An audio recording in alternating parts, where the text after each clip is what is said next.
મારું MD special રેસીપીમાં તમારું સ્વાગત છે। આજે આપણે રગડા પાણીપુરી બનાવશું। રગડા પાણીપુરી બનાવવા માટે આપણે સૌપ્રથમ પહેલાં આપણે પાણીપુરીનું જે પાણી છે એ બનાવી લઈએ। પાણીપુરીનું પાણી બનાવવા માટે આપણે 2 મરચાં અને કાદુનો કટકો લીધો છે, તે આપણે આમાં એડ કરીશું। આટલા ધાણા એડ કરીશું। આટલો આપણે ફુદીનો લીધો છે તે એડ કરીશું આમાં। 1 લીંબીનો રસ લીધો છે તે પણ આમાં આપણે આ 2 બરફના ટુકડા પણ એડ કરી દઈશું। હવે આપણે આને ક્રશ કરી લઈએ।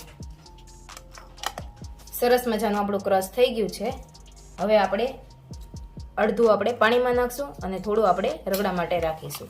3 ગ્લાસ જેટલું આપણે પાણી લીધું છે, એમાં આપણે 3 ચમચી જેટલું આપણે નાખીશું। એકદમ ગ્રીન પાણી બનાવશું। આટલો આપણે જલજીરાનો પાવડર નાખીશું। સ્વાદ અનુસાર થોડું મીઠું નાખીશું, કારણ કે જલજીરાનો પાવડર આપણે ખારો જ આવે એટલે આપણે આટલું જ મીઠું નાખીશું। આપણે અહીંયા પાણીપુરીનો મસાલો લીધો છે ગજેન્દ્રનો જે પાણીપુરીનો મસાલો છે 1 ચમચી આપણે આમાં નાખીશું। સરસ મજાનું આપણું ખટ મીઠું અને તીખું પાણી બનશે। હવે તેને આપણે બરાબર મિક્સ કરી દઈએ।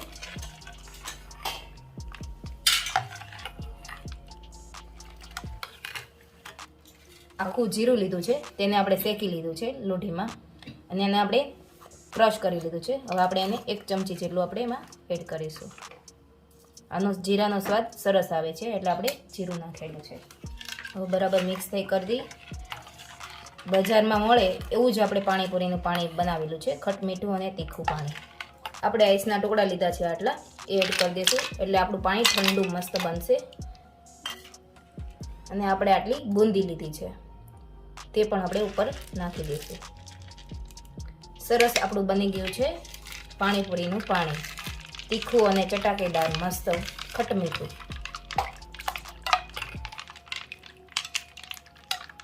હવે આપણે બનાવીશું રગડો। હવે આપણે રગડો બનાવી લઈશું। રગડા માટે આપણે 250 ગ્રામ જેટલા સુકેલા વટાણા લીધા છે।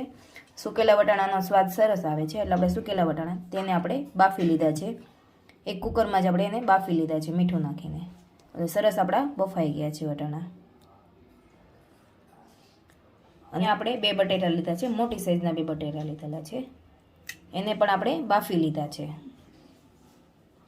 હવે આપણે એને પણ છૂંદી લઈશું।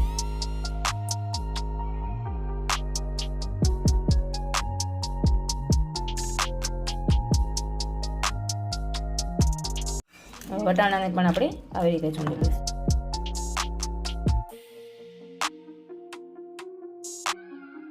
હવે આપણે 2 ટેબલ સ્પૂન જેટલું તેલ લેશું।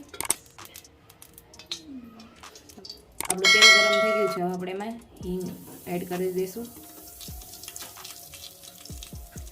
1 ટેબલ સ્પૂન જેટલી આપણે હળદર, આપણે અહીંયા 1 ટમેટું લીધું છે જેને આપણે સમારી લીધું છે ઝીણું, અને 2 કાંદા લીધા છે એ આપણે અહીંયા સમારી લીધા છે ઝીણા, એને પણ એડ કરી દઈશું। હવે તેને બરાબર આપણે મિક્સ કરી દઈએ।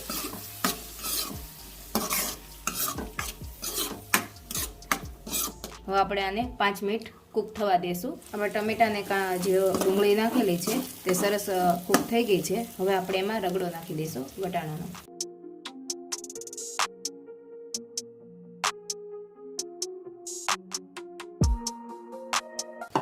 હવે તેને આપણે બરાબર મિક્સ કરી દઈશું।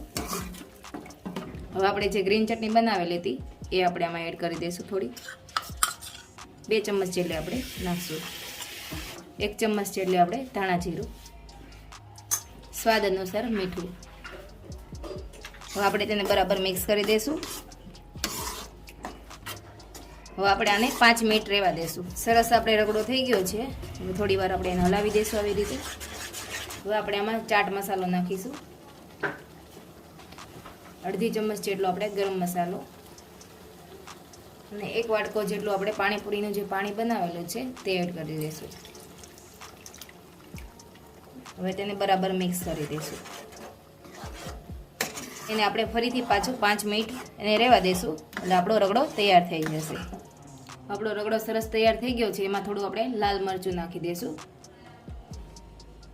હવે આપણે એને બરાબર મિક્સ કરી દઈએ. સરસ મજાનો આપણો રગડો તૈયાર થઈ ગયો છે મિત્રો. તો તમને મારી રેસીપી પસંદ આવે તો લાઈક કરજો, શેર કરજો અને સબસ્ક્રાઈબ કરજો અને કમેન્ટમાં જરૂર જણાવજો મને. હવે આપણે એક બાઉલમાં સર્વ કરી લઈશું. એને સર્વ કરી લઈશું. હવે આપણે ચટાકેદાર મસ્તીની ડુંગળી બનાવી લઈએ. ડુંગળી આપણે 2 ડુંગળી કાપેલી છે, ઝીણી ઝીણી સમારેલી છે. હવે એમાં આપણે લાલ મરચું એડ કરીશું. 1 ચમચ જેટલું આપણે ધાણા જીરું એડ કરીશું. સ્વાદ અનુસાર નમક એડ કરીશું. હવે આપણે આને બરાબર મિક્સ કરી દઈએ. ચટાકેદાર ડુંગળી આપણી તૈયાર થઈ ગઈ છે. હવે આપણે પાણીપુરીની એક પ્લેટ તૈયાર કરી લઈએ. હેલો મિત્રો, જો આપણી પાણીપુરીની પ્લેટ તૈયાર થઈ ગઈ છે. હવે આપણે પૂરી ભરી લેશું. પહેલા આપણે રગડો નાખીશું.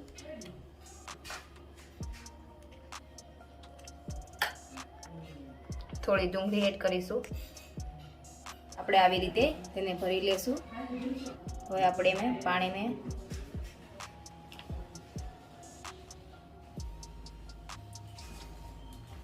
ઉપરથી આપણે સેવ નાખીશું.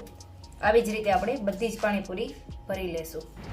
મિત્રો, જો સરસ મજાની આપણી પાણીપુરી બધી જ ભરી લીધી છે આપણે, અને આપણે પ્લેટ પણ તૈયાર કરી લીધી છે. જો મિત્રો તમને મારી રગડાવાળી પાણીપુરી પસંદ આવે તો લાઈક કરજો, શેર કરજો અને સબસ્ક્રાઈબ કરજો, અને બેલ બટનનું દબાવવાનું તો ભૂલતા જ નહીં.